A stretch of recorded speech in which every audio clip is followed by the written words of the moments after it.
Hello and welcome to episode 246 of AvTalk. I am Ian Petchnick, here once again, as always, with Jason Rabinowitz. Apologies for my extended leave of absence. I guess that was the better part of 3 episodes, 2 of which, were vacation. And as much as I love talking to you for my daily or my weekly therapy session, Ian, I needed a little break. But then you need to take care of yourself. I need to take care of myself. And then I immediately went into the post-travel sickness stage where talking just wasn't happening. And I'm still not completely over it, but I'm going to power through it, because if I miss 3 podcasts in a row, I'm pretty sure you just replaced me with Ned or probably Jeremy. No. You, sir, are irreplaceable. Oh, but we would hold tryouts for sure. Oh, okay. Yeah. Open casting call. Open casting. Well, I'm glad as someone who's been following your recovery, I'm glad to hear your voice. Thank you. You're sounding much better than you were even just a few days ago. Let's see where I am 40 minutes from now. Yeah, we'll see how things go. You can just click the mic or tap the mic, tap twice to agree, tap once to disagree. It'll all work out. So Jason's back this week. I'm back in the US. I was in Stockholm all last week for our company gathering, and missed that. And did you save me any herring, anything at all? I brought you 20 pounds of herring, and it's in the mail. I'm so sorry to whatever letter carrier has to deliver that. But we made it back. Yeah, no, it was a good trip. I'm sad that Jason couldn't be there, but it was a good week. For those that were hopeful to hear the conversation with our co-founders, that's been put off for a little bit because we tried to do a recording and the room where there's bad audio that's passable, and then there's just you just listen to it and you're like, no, that's. You were in the economy conference room, weren't you? No, we were just in a conference room. It was like a conference setup thing that we were in, and it just didn't work out. It sounded like we were all standing at one end of the tunnel, and then someone had put like a microphone that they used to record one of the first phonographs at the other end of a tunnel. But for whatever reason, it didn't quite work out. But I'm going to try and turn that conversation into a transcript and a blog post, and hopefully we can have Miki Anulov on the podcast at some point in the future. So I'm sorry to our listeners who are looking forward to that, but we'll have something. Yeah, so a good bit of seeing everybody, seeing that the company is still growing, especially on the people who make Flight Radar 24 even better side of things. So that's fun, and got to take a look at a few things that are coming up in the new year. One of the first releases after the new year is going to be really very pleasing to a lot of long-time Flight Radar 24 users, especially an update that many users have been asking for a very long time, one that I'm certainly looking forward to, and I'm looking forward to saying more about that in the next couple of weeks. But for now, Jason, I ask you this. Well, you're in Dulles right now. So after your return trip, are you done for the year? Are you done flying? I am done for the year. After tomorrow, my most beloved, actually hated, revered flight, I guess, from Dulles to LaGuardia tomorrow, which who knows how long that might take.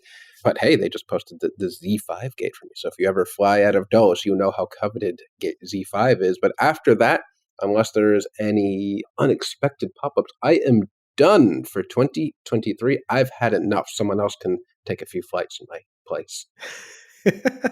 Someone else can be Jason Rabinowitz on the ticket for a couple weeks. It was a good year. This thing I have on my phone tells me I flew 65,920 miles this year.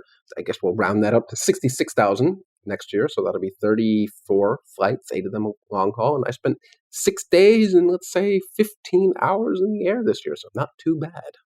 Not too bad. Yeah, I had a slower year this year than I did last year for a variety of reasons, mostly because I was moving house the entire back half of the year. So I think traveling during that period would have, there comes a point when you want to live to travel another day.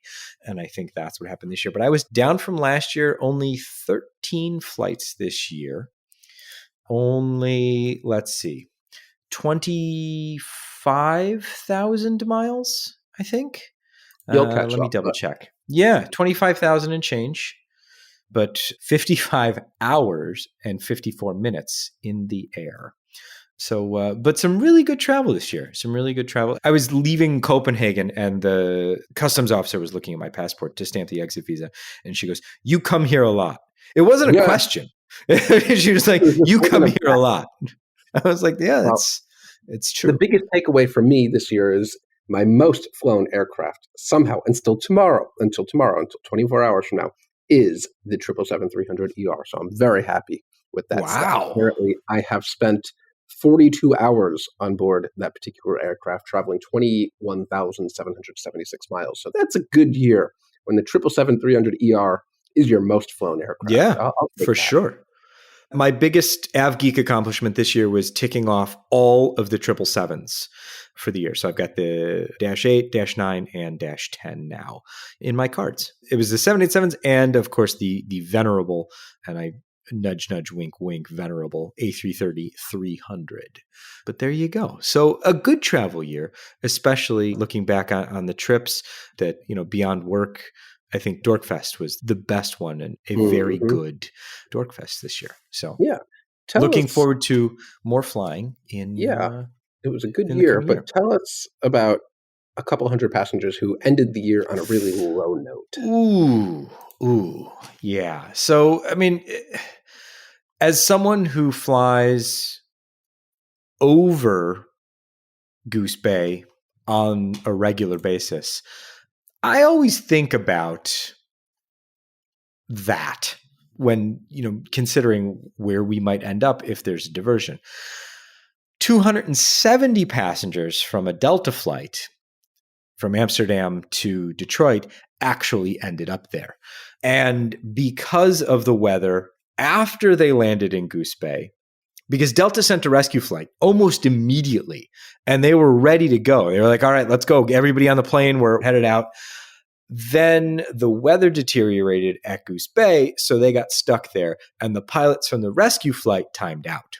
Oof. So then they had to spend the night, and then in the morning, everything was better, and the third A330 from Delta actually got them to where they needed to go. There were more Delta A330s in Goose Bay than some airlines have aircraft in their entire fleet. That is both true and a weird statistic. I think sometimes we get into like baseball statistics or like an international frame of reference, maybe cricket statistics. I'm not sure, where it's like the aircraft that departed on Tuesday can only fly left circles 3 times. There's very, very interesting statistics here, but yes, that's technically correct. The best kind of correct. That's kind of correct. That's right. But yeah, really unfortunate situation. It turns out one of the engines on the A330 had an anti-ice issue, which is a particular thing you need when flying in that part of the world. When they got there, they said the rescue aircraft, because this is Delta we're talking about, was immediately dispatched, but then the crew timed out. And that is just the icing on the cake of your day, where you think you're getting out of there and then you're not. And then you're stuck in army barracks overnight. But every account, every article we've read about is that our neighbors to the north here in the U.S. were extremely hospitable and caring, and everyone said, oh, yeah, it was actually not so bad. There are worse places. Yeah, it was a fine hotel. I think the thing that most people don't understand or think about is that when we say army barracks, what we're talking about is basically like a no-frills hotel or like a college dorm. It's not like a big room with bunk beds. Right. There might be bunk beds. I don't know. But like everybody gets their own room kind of thing. But yeah, everybody made it home safely the next day. All the aircraft are back in service. And the aircraft that had the anti-ice issue was back in service the next day and is currently, in Seattle waiting to head to Atlanta. So I wonder how many A330s Delta has to spare in Detroit. Like if the third one broke, would they just have send a fourth and a fifth and a sixth? Like how just many? Keep sending them. At that point, you just keep sending them. To spare? You just keep sending them. I don't know. All right. You lost another A330? How many movie references can we sneak into this podcast? I don't know. That's a great one. Let's see. So they've got 31 A330-300s in the fleet, plus another 11 200s. They have 26 A330neos already? Yeah, they're Wow. they got a lot.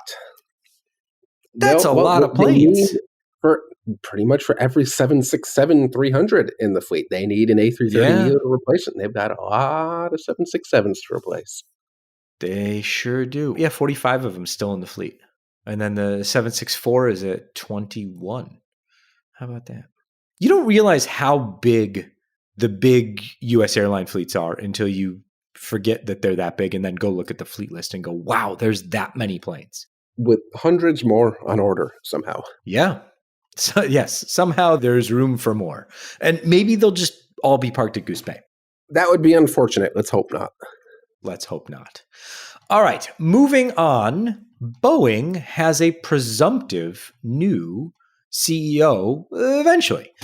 Stephanie Pope has been chosen for the Chief Operating Officer role, which is a brand new job at Boeing. So her promotion, along with the fact that this position was created specifically for her, has led to wide-ranging speculation that Pope will become the CEO when current CEO David Calhoun retires. Pope is currently the head of Boeing Global Services. She's been with the company for nearly 30 years. So it'd be kind of poetic to see the 30th year next year have her become CEO. She's been the chief financial officer of both Boeing Global Services and Boeing's commercial airplanes unit.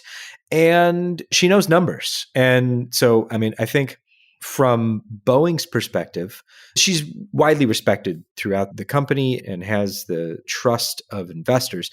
And I think that's a super important thing for the CEO of Boeing to have, trust. Yeah. And what I think is important here is that the current CEO, David Calhoun, he was not by any means an outsider to Boeing. He was on the board of directors before he was CEO of Boeing. So he definitely had his hand in a lot of the doings, a lot of the big decisions that got Boeing into the situation it currently finds itself in, which we won't really get into, but it's not a particularly great situation. Stephanie Pope, as far as I can tell, has never been on the board of directors. She has an extensive history at Boeing, Boeing Commercial Airplanes, Boeing Commercial Services, but she was never, as far as I can tell, at the level of being on the board at Boeing. So you can't really attribute any of the systemic culture or engineering decisions back to her, probably at least at that high level. So it does seem at first blush like a legitimately good choice. And I hope we do see her as CEO. That would be a breath of fresh air, I think. Yeah, I think, so far, so good. It'll be interesting to see how she progresses into the COO role that's new. So I'm keen to see how quickly she becomes the face of the company versus Calhoun as the CEO, who is, from what I can tell, been between mildly uncomfortable and actively running away from kind of speaking to people outside the company.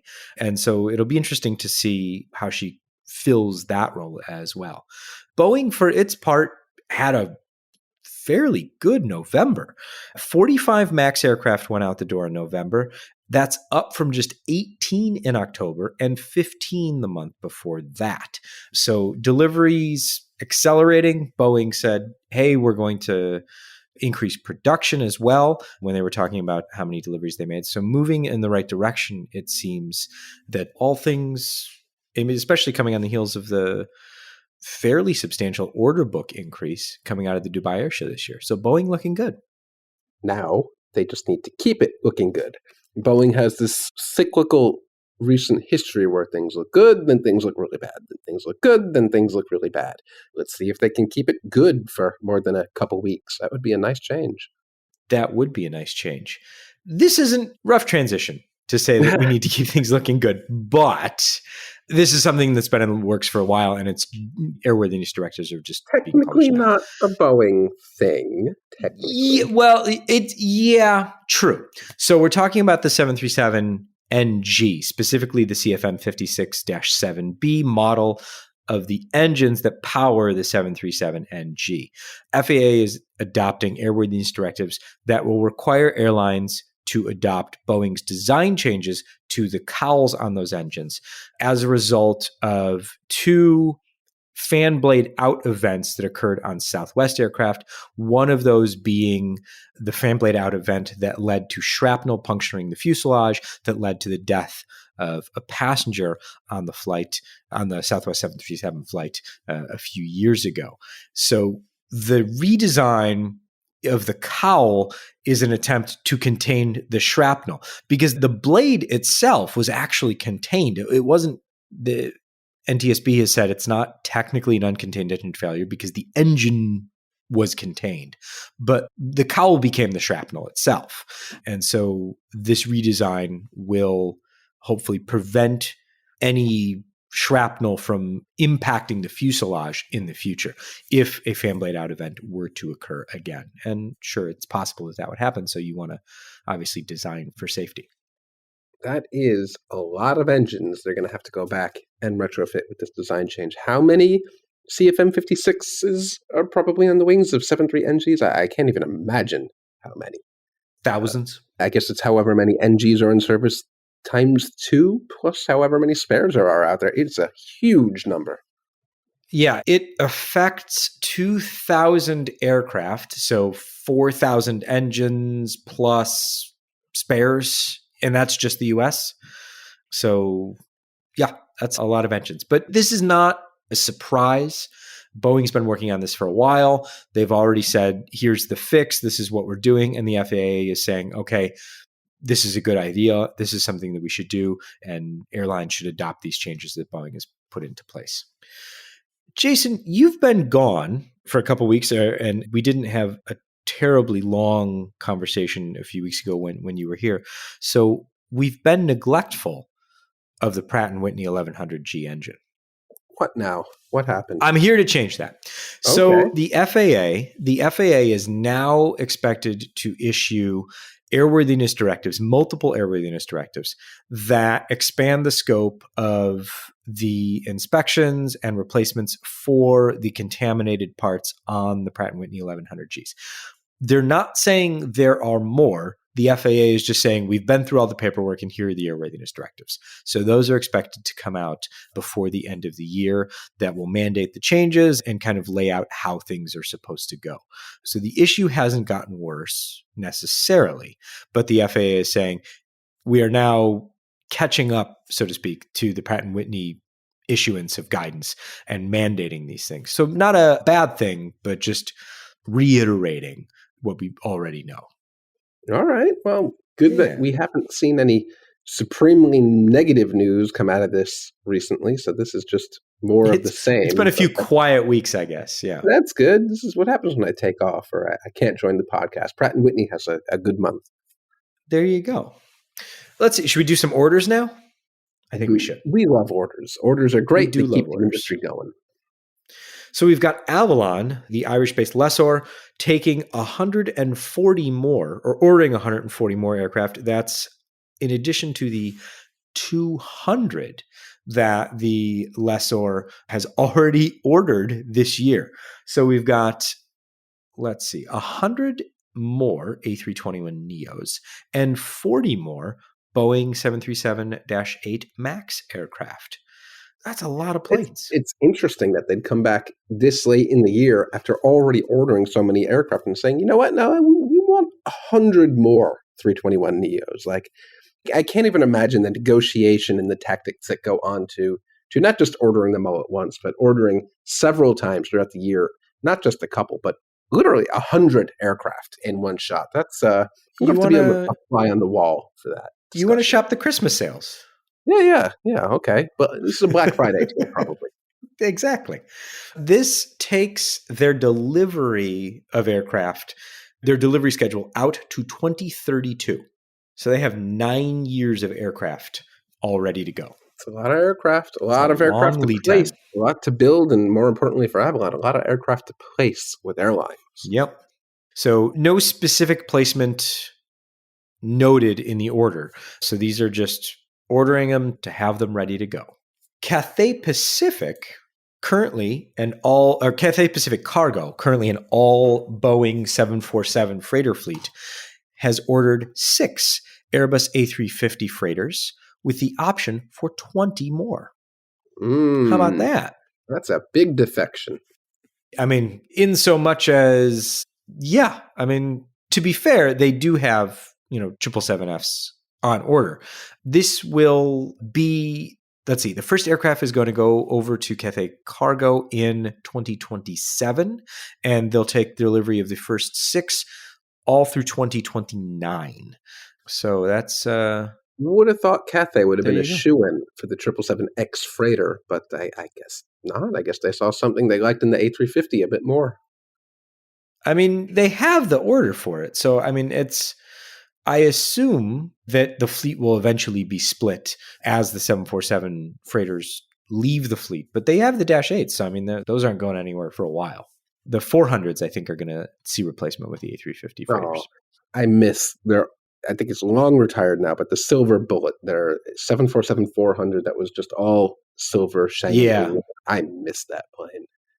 I mean, we could bring it back if you wanted to start an airline. Can you tweet it out on Jet Photos tomorrow for me? Yeah, I can do that.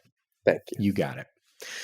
Let's see. Staying in the region, Japan Airlines is sending its first A350-1000 to JFK in New York. We have the date now, January 24th. All right. They will get, That's exciting. They'll get their second A350-1000 sometime in the beginning of the year, probably March or April, and that will allow them to go daily on the Tokyo JFK route with the A350-1000. And then, Jason, if you were going to have a second destination where you sent your premier flagship A350-1000 from Tokyo, where would you send it next after New York? Think of the world-class cities like London or Paris or LA or even like Chicago, maybe, though we don't really give Chicago first dibs on nice things. I'd go with, let's call it London. That's a long flight. It is a long flight, but you know where they're actually going to send it? Where? Dallas. Why? I don't know. Why? But that's where... it's a one world hub, but not that's where you just answered your question. I mean, it's not where I'd send my premier, highly touted, technologically sophisticated, first class equipped with seat mounted headphone things like this. I wouldn't send a DFW, but if you are a DFW bound passenger and you want to fly JAL, you just got one heck of a gift. Yep. So by the time the middle of the year rolls around next year, JAL will have 3 A350-1000s, and that will allow them to begin service to DFW. So how about that? Lucky Dallas. I mean, after JFK first, of course. Because, of course. This week, the Comac C919 and, importantly, the ARJ21 are in Hong Kong on display. This marks... Part of that is exciting. Part of that is exciting. Part of it's baffling. But the visit by the C919 to Hong Kong marks the first time that aircraft has left mainland China. It also marks the first time that the ARJ21 has done... So it doesn't matter. Nobody cares about that plane. The first time the ARJ21 has been relevant in a while, let's just say. Sure. So yeah, interesting to see that it's on display. They might do some flying displays over the harbor in Hong Kong. So that should be interesting to see if it happens, but keep an eye out for that. It's one baby step towards the 919 becoming a true third competitor in the narrow body world. I'm excited for that. I mean, going to Hong Kong outside of mainland China is the greatest leap of any sort, but it's a baby step. So I'm excited for that. The ARJ21 couldn't care less in the slightest, but the C919, it's going to have an interesting story. And this is the first step towards, I think, legitimizing it outside of China. It's going to be an uphill battle, but I guess starting in Hong Kong makes sense. Got to start somewhere. Let's go to Russia. Okay. In the sense that we're going to talk about Russia. We are not actually going to Russia. I feel like I need to clarify that and quickly. Surprise. The Ural A320 that made an emergency landing in a field because the pilots forgot that aircraft need fuel to fly has been buttoned up for the winter. We They got should have all watched. excited. They should have watched CNN talking about MH, the Malaysian plane, way back when they told us without fuel, Yes, that's the true. airplane will struggle to stay in the air. That's true. That's true. But that was the 777. Oh yeah, the 320. It's an Airbus, not even a Boeing. Who knows? It might be different. But that's But, disappointing. This is disappointing news that it's mothballed. I was really hoping to get some really crappy video out of Russia of this thing taking off from an icy runway. Oh, absolutely. Seems less and less likely like that's going to happen, and they're just going to mothball it and part it out in place and throw some parts in the back of a flatbed and bring it to an airport where the parts are badly needed. But that's it got us a little excited for a little while that maybe, just maybe, this was going to happen. But seemingly, I thought we were going to have a chance. Too bad. But, oh well. And last but not least, I can't believe it actually happened. So a year ago now, we were talking about the Ilyushin 96 freighter that Russia was pulling out of storage, that had been stored since 2004, 2005. We didn't know where it was going to go. Then it was going to go to Airbridge Cargo, which before the invasion of Ukraine had operated a global fleet of 747 aircraft. And then that wasn't going to happen anymore. And now they painted it into Skygates Airlines livery, and it's flying. It's actually flying. It's running cargo. I can't believe it actually happened. That is outrageous. How long was this aircraft grounded for? I mean, years and years and years and years. If I'm looking, if this is right on planespotters.net, it was grounded for over a decade. It was withdrawn from use February 28th, 2012, re-entered service December 9th, 2023. So over a decade mothballed. And the funny thing is, it's not even that old an aircraft. It's only a 14-year-old aircraft. So it spent almost its entire life grounded, not even operating. So that's, if you got to pick a mothballed aircraft, this one kind of makes sense. It was available. And it only ran for 3 years. It's a baby. Is a baby. Yeah, it originally flew with Polet and then was mothballed and now is back with Skygates. And you can track the flights now because they apparently installed ADS-B. So that's helpful. Flying on Moscow UAE routes, it's been to Dubai, it's been to Sharjah, and it is currently in, which one is it in now? It's currently in Sharjah. So there you go. How about that? That's, I guess, not super unexpected, but really a kind of desperate move. But hey, you got to do what you got to do. I guess so.